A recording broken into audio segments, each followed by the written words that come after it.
السلام عليكم ورحمه الله وبركاته، اهلا بيكم معانا في حلقه جديده من حلقات سحر العطور. رجعنا تاني مع صديقك الشيف الشافي عشان نبدا مع بعض رحله الفرسان الاربعه او النوتات الاربعه اللي احنا قلنا عليهم. وكان الشافي قال لي ان هو عايز يجرب نوتة الاناناس. سبحان الله، هو طالب النهارده مشروب اناناس وهيكون موجود معانا. اول نوتة احنا قلنا هيكون معانا 4 نوتات الشهر ده والشهور اللي جايه كلها: الاناناس، النيرولي، التي، الشاي، الفيج اللي هو الشاي اللي انا مستنيه ده. ايه الشاي ده اللي انا مستنيه. النهارده معانا عطر يقال عنه ان هو ملك العطور، قنبله الاناناس، العطر اللي عمل ثوره في عالم العطور كلها من شركه كريد، وهو عطر كريد افنتوس.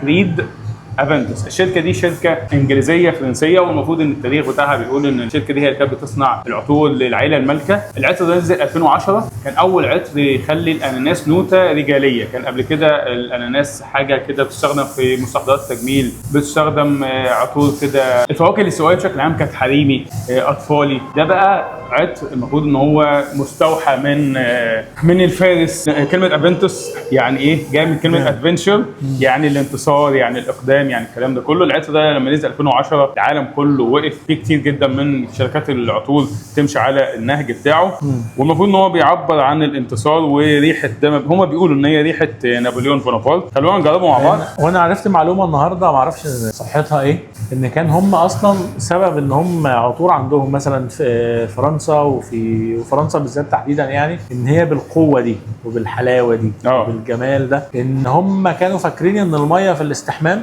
بتنقل بكتيريا، تفتح المسام فبتنقل البكتيريا، فكانوا عايزين يوصلوا لحاجه فيها يعطروا الجسم بحيث انه ريحته حلوه جدا وفي نفس الوقت يبقوا بعيد عن الميه. ما اعرفش الكلام صح. كنا بنقول ان هم كان عندهم اعتقاد، يا اما اعتقاد ديني يا اما اعتقاد صحي، ان الاستحمام ده غلط سواء في الناحيه الدينيه او الناحيه الصحيه، ان هو هيأذيهم. ونابليون بونابرت على فكره كان مشهور عنه ان هو كان بيتعطر بحوالي 50 60 70 لتر في الشهر. يعني اليوم الواحد كان ممكن يخلص لتر او 2 لتر على جسمه وعلى الملابس الحرب بتاعته. هو رايح وهو جاي ياخد منه، ياخد حتى دي كان ياخد تقسيمه كده معاه زي التقسيمات دي وهو رايح الحرب عشان الموضوع يبقى لطيف. بجد، لدرجه ان هو كان بعض الاوقات كان بيشرب العطور بجد. وفي ناس بتقول ان هو مات بسبب العطور اللي كان عمال يغلق بيها جسمه كان بيشربها دي. حتى في منفاه كان بيتاسى وحزين ان هو محروم من العطور بتاعته. بس ما علينا، كل المقدمه دي بنقولها عشان لما نقول ان العطر ده كان عطر ايقوني لما ظهر 2010 عمل ثوره في عالم العطور. والان مع العطر ذا ميث ذا ليجند، الاسطوره. انا حاسس ان حد يخش نورنزي انا ما رضيتش اقول ايه، ما رضيتش اقول. هنجرب معاكم لاول مره. ما ينفعش نكون نتكلم في العطور وما جربناش كيت افنتوس. العينه دي معايا من نص الاسبوع، بس انا قلت مش هجربها لما يكون مع شريف قدامكم قدام الكاميرا. يلا نجرب. 1760 ده 1760 ده المفروض حسب الستوري بتاعتهم ده بدايه نشاه الدار. بس هل الكلام ده حقيقي ولا مش حقيقي مش عارفين. هي دار فرنسيه انجليزيه. ماشي، يلا بدنا نجرب. انا اول مره. انت ما جربتوش؟ لا ما جربتش الا قدام الكاميرا. بسم الله.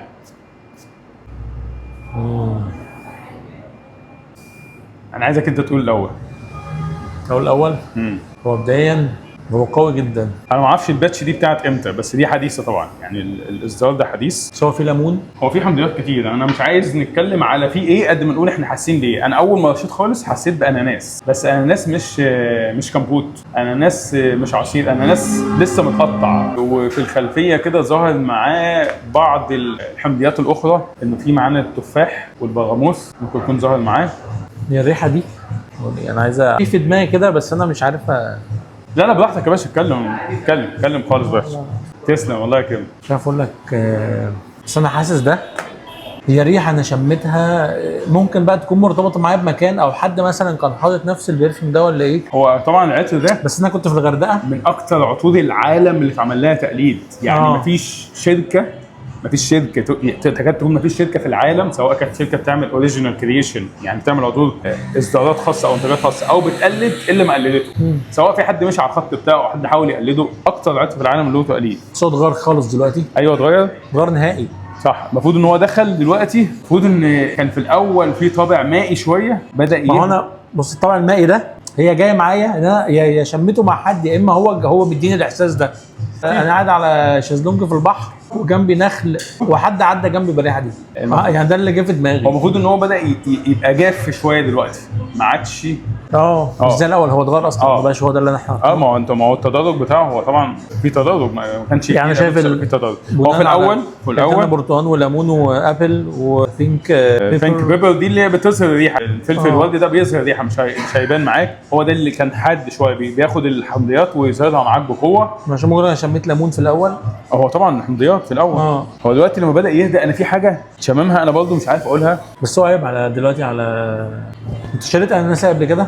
في الحته اللي فوق دي هي ريحتها كده اصلا، اللي هي مش انت لما بتقطع لا بس انت الاناناسايه، انا شامم ريحه الاناناسايه لما بشتريها مش لما باكلها. يعني لما بشتري الاناناسايه دي ريحه الاناناس اللي بجيبه اللي هو بتاع نفسها. طب الاحساس الطبيعي العام ايه؟ يعني انت الطبيعي العام يديك احساس ايه؟ شخص شكله عامل ازاي؟ هنا في الاول ولا دلوقتي؟ يعني لما رشيت دلوقتي ولا ده؟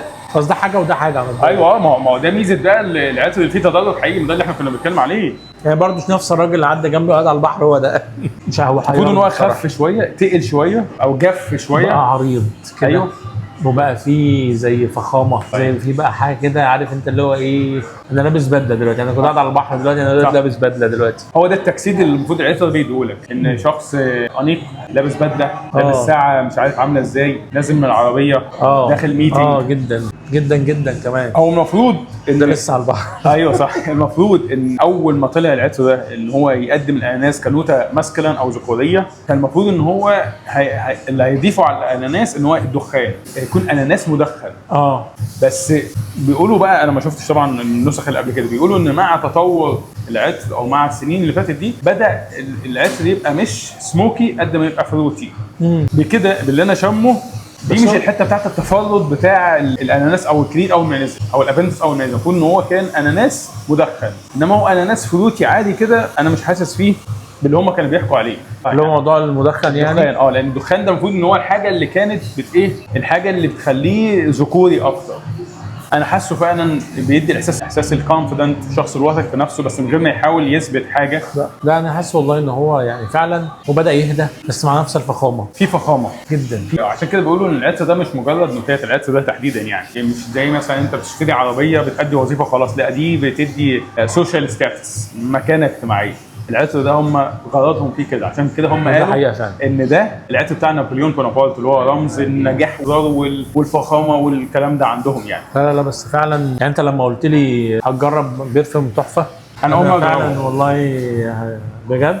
بس هو يستاهل كل اللي انت قلت عليه والله بامانه يعني. انا ده سؤال كنت اساله لك لو انا كنت ما قلتلكش ان ده عطر افنتوس اللي عليه كل الضجه دي اللي الناس اتكلمت عليها. لا كنت اقول لك كده، كنت انت هتحس ان هو لا بص احنا جربنا معاك بيرفيومز كتيره جدا وليها كذا نوت، وفيها حاجات كان اقوى من كده كظهور. كان اخر واحد اللي احنا صورناه بتاع 1800 ده اللي هو ده كان قوي جدا. اتفضل معانا الرجاله وصلت. طب انت تبتدي امتى؟ ده حاجه نهار الصبح على البحر، بيكنيك حاجه كده. انت رايح فين انت؟ في انتعاش كده فيها ليمون، طبعا. طب انت ممكن هي تنفع في خروج. هنقفل كده. دي كانت تجربه وانطباعات اوليه، بس هو لما هدي خالص دلوقتي بقى ده انت تاخد العينه دي معاك عشان تعمل ابتداء كامل وتقول لنا اول واحده دي اللي احنا رشناها اول مره خالص، وتقول لنا ثباته وفرحانه بقى عامل ازاي معاك. هو اتغير على فكره خالص. ايوه اتغير طبعا. الناس ما كانش موجود. احنا هنا بنتكلم في التدرج. بعد كده يبتدي يظهر اخشاب وعنبر في القاعده. هي فكره ان يبقوا الثلاثه مع بعض، اللي هو ايه؟ اللي هو الحمضيات، وبعد كده الباينابل، وبعد كده المسك والحاجات الهاديه دي، الاخشاب دي الجافه يعني خلاص كده ما عادش في احساس المائي بتاع العصير بتاع الاناناس الجوسي. لا ما بقاش موجود. بس اقول لك حاجه، لما هدي اللي هي الستيب 3 بقى، او اللي هو البيز نوت بقى، اللي هو اللي قاعد بقى خلاص ده اللي معايا، ده انا افتكر لو انا قاعد في المكتب، يعني انا رشيته وقاعد في المكتب كده بالبدله، واحد دخل عليا في نص اليوم العمل وانا حاطط في البيت، انا حاطط بتاع ده في البيت، دخل على المكتب وانا حاطط ده، لا هيبقى فيه نوع من انواع الفخامه، بما ان السن بقى كده والشعر الابيض ده. لا هبقى شوجر دادي بقى. هتبقى شوجر بس من غير دادي. ومش شوجر انت زعلان منه اليومين دول، بس يلا. لا شوجر بالمعنى الحلو يعني، اللي هو هي شوجر. والله بعد ما هدي انت اول رشه كان فين؟ ولا يمكن عشان ده بنكهه الاناناس برضه. والله مش عارف اشربه.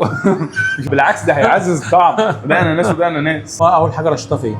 احنا هنقفل الفيديو خلاص، يلا عيني دي.